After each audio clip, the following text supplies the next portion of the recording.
தொடர்ந்து இது பற்றி பேசுவதற்காக இணைகிறார் பேரிடர் மேலாண்மை நிபுணர் பிரபு காந்தி ஜெயின். அவரிடம் பேசலாம். வணக்கம் சார். உத்தரகண்டில் பல்வேறு பகுதிகளில் கனமழை தொடர்ந்து பெய்து வரும் நிலையில் நிலச்சரிவும் ஏற்பட்டு மக்கள் அங்கு கடுமையாக பாதிக்கப்பட்டிருக்கிறார்கள்.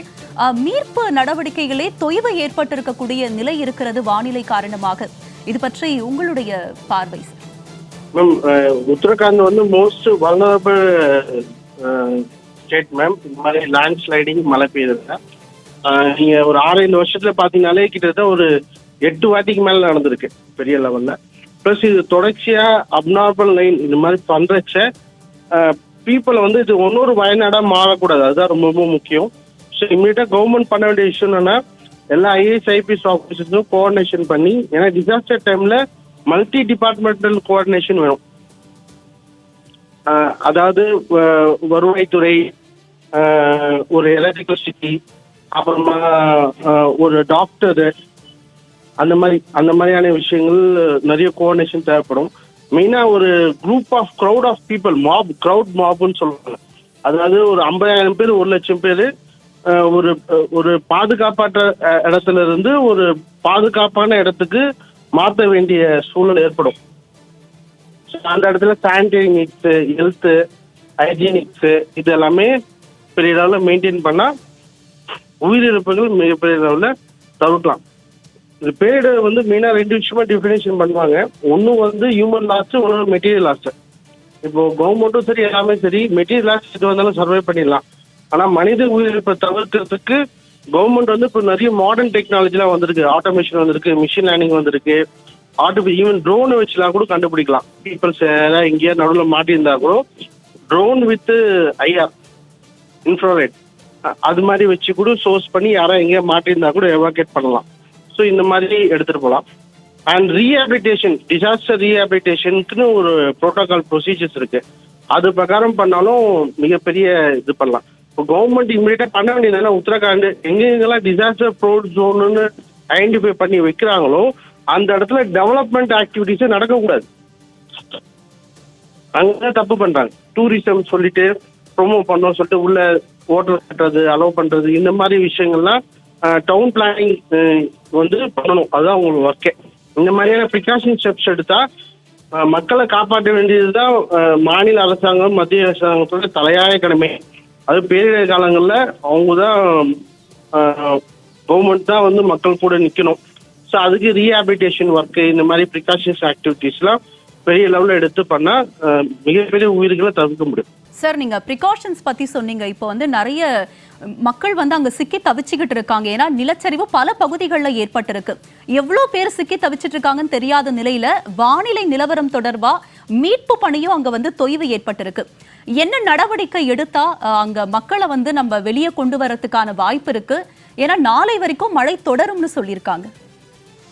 இது உண்மையிலே மோர் வல்னரபிலிட்டின்னு தான் சொல்லணும். அதாவது ரொம்ப கிரிட்டிக்கல். ஏன்னா இப்போ லேண்ட் ஸ்லைடிங் ஆயிடுச்சுனாலே இதுக்குள்ள ரொம்ப ரிஸ்க் என்னன்னா, அந்த இடத்துல நீங்க எதுவுமே மொபிலிட்டி பண்ணி உள்ள கொண்டு வர முடியாது.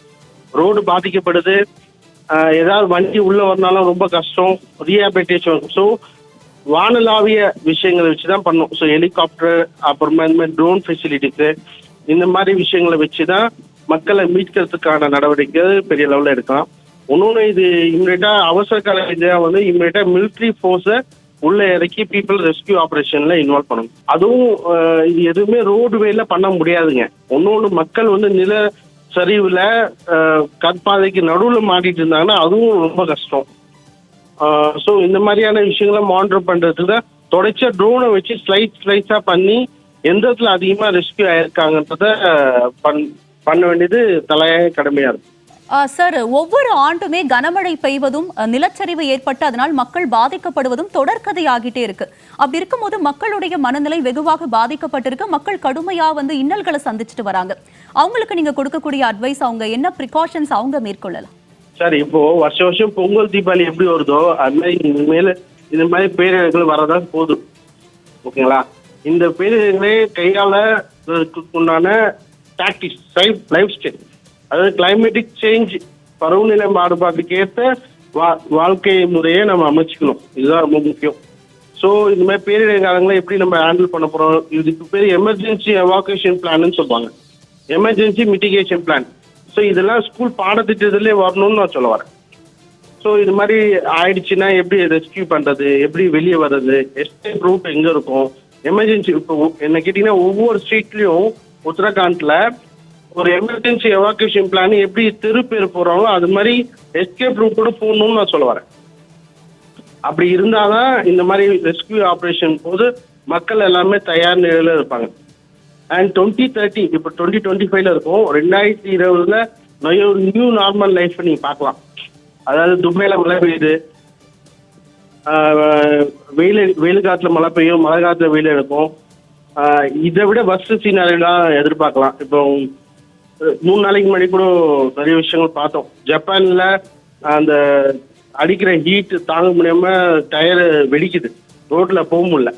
ஸோ இந்த மாதிரியான நிறைய விஷயங்கள்லாம் இருக்கு. ஸோ இது எல்லாமே குளோபல் வார்மிங் அண்ட் கிளைமேட்டிக் சேஞ்சால வர பின் விளைவுகள். ஸோ இதை கையாளுறதுக்கு பெரிய லெவலில் மெக்கானிசேஷன் வேணும். கவர்மெண்ட்டும் ஒர்க் பண்ணணும், பப்ளிக்கும் ஒர்க் பண்ணணும், என்ஜிஓஸும் ஒர்க் பண்ணணும். இது ஒரு மல்டி டிபார்ட்மெண்ட் கோஆர்டினேஷனாக இருக்கும். அதான் சொல்லுங்க, திருப்பி சொல்ற பாயிண்ட் தான், கிளைமேட்டிக் சேஞ்ச் லைஃப் ஸ்டைலுக்கு அடாப்ட் ஆகுங்க. அடாப்ட் ஆனாதான் லாஸ் ப்ரிவென்ஷன் டெக்னிக் நிறைய பண்ண முடியும். சார், மத்திய மாநில அரசுகள் இன்னும் என்ன மாதிரியான நடவடிக்கை எடுத்தா இந்த மாதிரி நிலச்சரிவுல இருந்து மக்களை தற்காத்து கொள்ளலாம் நினைக்கிறீங்க? மழை காலத்துல மட்டும் இந்த மாதிரி ப்ரிகாஷன் ஆக்டிவிட்டி பண்ணி ரீஹாபிலிட்டேஷன் பண்ணாம ஜனவரி மாதத்துல இருந்து ஜனவரி, பிப்ரவரி, மார்ச், ஏப்ரல்ல இருந்து எல்லா மாதத்துல எல்லாத்துலயும் ஒரு நாள் அப்சர்வ் பண்ணி like second Saturday, fourth Saturday இந்த மாதிரி ஒரு எமர்ஜென்சி எவாக்குவேஷன்னா என்ன, பீப்புளை எப்படி ஒரு இடத்துல இருந்து ஒரு இடம் 1 லட்சம் பேர் டக்குன்னு மூவ் பண்ணுறது அவ்வளோ ஈஸி கிடையாதுங்க. இப்போ எப்படி இப்போ நிலச்சரிவு ஏற்பட்டதோ சுனாமி மாதிரி இடத்துல இப்போ நீங்க இப்போ ரஷ்யால அட்டாக் பண்ணலாம் பார்த்தீங்கன்னா, ஜப்பான்ல அட்டாக் பண்ணலாம் பார்த்தீங்கன்னா, இந்தியாலாம் தாக்கே பிடிக்க முடியாது. ஏன்னா கிட்டத்தட்ட ஒரு 20 லட்சம் பேர் 40 லட்சம் பேர் வித்தின் 20 to 30 மினிட்ஸ்ல பீப்புளை எவாக்குவேட் பண்றாங்க. அதெல்லாம் இங்க சாத்தியமே இல்லை. அப்போ அந்த மாதிரியான வர்ஸ்ட் சினாரியோஸ்லாம் வர்றதுக்கு நம்ம ரெடியா இருப்போமா? அதுக்கு தான் திருப்பி சொல்ற emergency evacuation plan, emergency mitigation plan and emergency mock drill, இந்த மாதிரி கான்செப்ட்லாம் பண்ணணும். சார், இணைப்பில் பல்வேறு விஷயங்களை பகிர்ந்து கொண்டமைக்கு நன்றி சார்.